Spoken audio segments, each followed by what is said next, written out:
ਤਾਇਆ ਜੀ ਇਹ ਮਫਲਰ ਦੀਆਂ ਗੰਢਾਂ ਤੇ ਢਿੱਲੀਆਂ ਕਰੋ ਰੇ ਇਹਦੇ ਨਾਲ ਹੀ ਸਾਹ ਰੁਕੇ ਹੈ।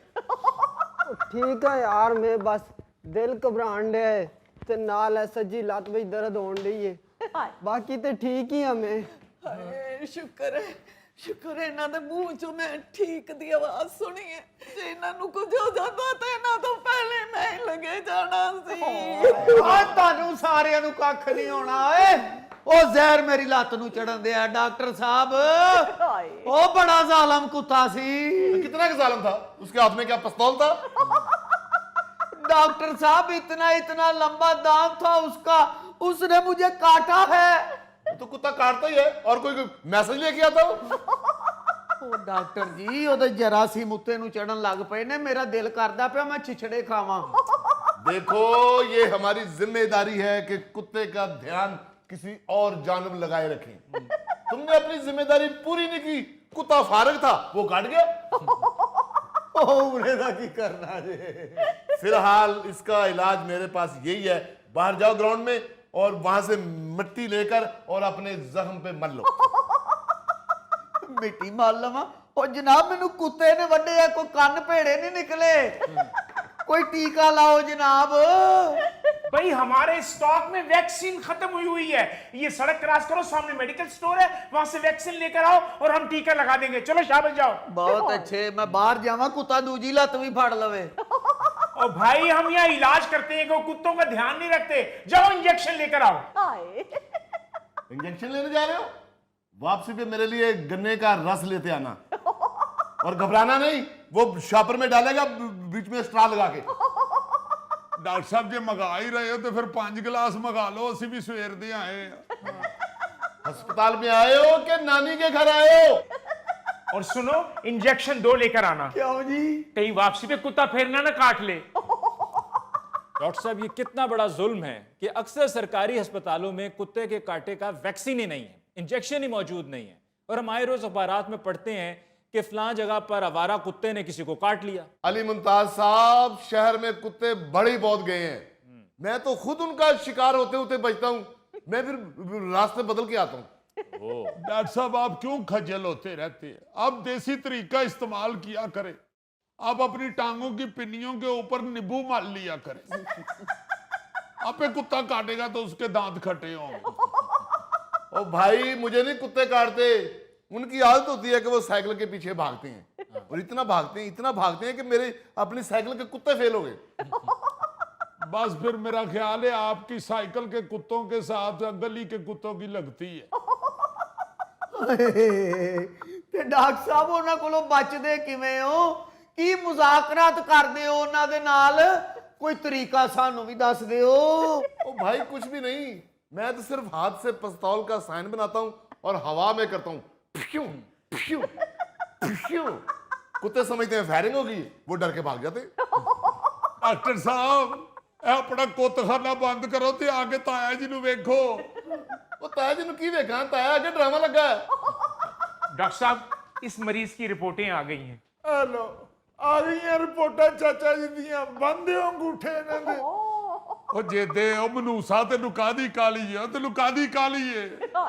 ਕਾਲੀ ਕੋਈ ਨਹੀਂ ਮਿੱਠੂ, ਮੈਂ ਕਹਿੰਦਾ ਚਾਚਾ ਜੀ ਦੇ ਕੋਲੋਂ ATM ਦਾ ਪਿਨ ਕੋਡ ਪੁੱਛ ਲਵੋ। ओ मुबारक हो, आपका मरीज मां बनने वाला है। डॉक्टर साहब ये तो शगुफ्ता की रिपोर्ट है, नीचे वाली रिपोर्ट इन बुजुर्गों की है। ओहो, ਉਹ ਡਾਕਟਰ ਸਾਹਿਬ ਕੁੱਤੇ ਨੇ ਮੈਨੂੰ ਵੱਢਿਆ, ਪਾਗਲ ਤੁਸੀਂ ਹੋ ਗਏ ਹੋ। आपके मरीज का नाम गुलाम मोहम्मद है? ਆਹੋ ਜੀ ਬਸ ਚਾਚੀ ਜੀ ਜੋ ਅੱਲਾ ਨੂੰ मंजूर। माँ जी ये कितने लालची रिश्तेदार हैं आपके, ये तो हर बात में बाबा जी को मारना चाह रहे हैं।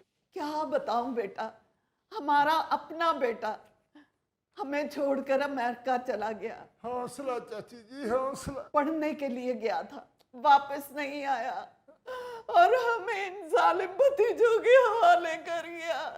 ताई जी जालिम भतीजों में मुझे तो ना शामिल करे, मैं तो अभी भी ताया जी की लंबी हयाती के लिए कबूतरों को दाना डाल के आया हूँ। की फायदा कबूतरों को दाना पाने का ਜਦੋਂ ਬੰਦੇ ਦਾ ਹੀ ਦੁਨੀਆ ਤੋਂ ਦਾਣਾ ਪਾਣੀ ਮੁੱਕ ਗਿਆ। ਮੈਨੂੰ ਪਤਾ ਹੁੰਦਾ ਮੈਂ ਕੁੱਤੇ ਨੂੰ ਨਾਲ ਲੈ ਕੇ ਆਉਂਦਾ, ਉਹਨੂੰ ਵਿਖਾਉਂਦਾ ਕਿ ਇੰਜ ਦੇ ਬੰਦੇ ਨੂੰ ਵੱਢੀ ਦੇ, ਇੰਜ ਦੇ ਨੂੰ ਨਹੀਂ। डॉक्टर साहब प्लीज रिपोर्टें चेक कीजिए। जब गुलाम मोहम्मद की रिपोर्ट है ही नहीं तो मैं क्या चेक करूं?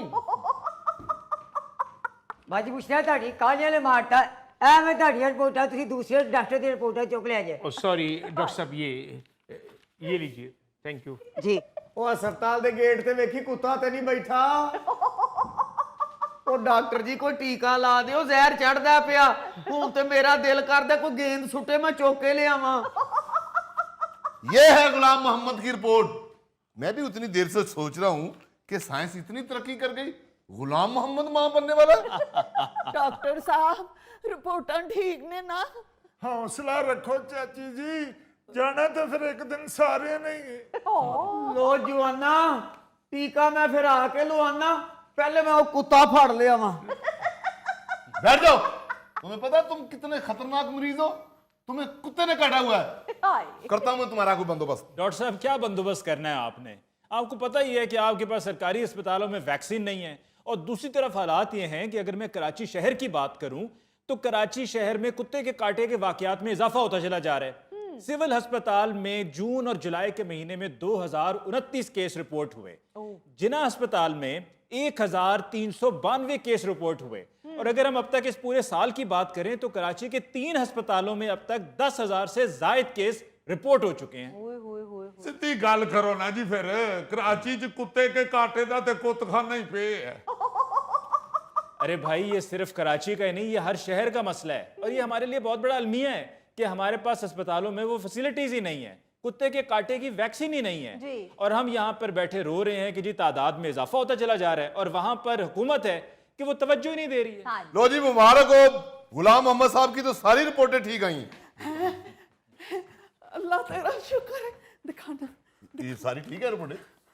ਅੱਲਾ ਤੇਰਾ ਸ਼ੁਕਰ ਹੈ। ਚਾਚੀ ਜੀ, ਇੱਕ ਵਾਰੀ ਕਿਸੇ ਹੋਰ ਡਾਕਟਰ ਨੂੰ ਵੀ ਵਿਖਾ ਲਈਏ। ਵੈਸੇ ਭਾਜੇ ਦੇ ਕਿਸੇ ਲਈ ਵੀ ਹੁੰਦਾ ਹੈ ਕਿ ਕੁਝ ਲੋਕ ਮਰੀਜ਼ ਨੂੰ ਲੈ ਕੇ ਹਸਪਤਾਲ ਜਾਂਦੇ ਨੇ, ਉਹ ਮਰੀਜ਼ ਬਚ ਜਾਂਦਾ ਤੇ ਜਿਹੜੇ ਲੈ ਕੇ ਆਏ ਹੁੰਦੇ ਨੇ ਨਾ, ਉਹਨਾਂ ਚੋਂ ਇੱਕ ਅੱਧਾ ਫੁੜਕ ਜਾਂਦਾ ਹੈ। उठे गुलाम मोहम्मद साहब, आप बिल्कुल ठीक हैं। उठे उठो चाचा जी। शाबाश, उठे उठे उठो कि मैं ताया जी। उठाऊं आपको? उठे। आप कोई एक्सरसाइज करते हैं कि नहीं? नहीं जी। आपके घर के पास कोई जिम नहीं है? नहीं डॉक्टर साहब, जिम तो कोई नहीं है। ओ माय गॉड, जिम भी कोई नहीं है। चलो छोड़े।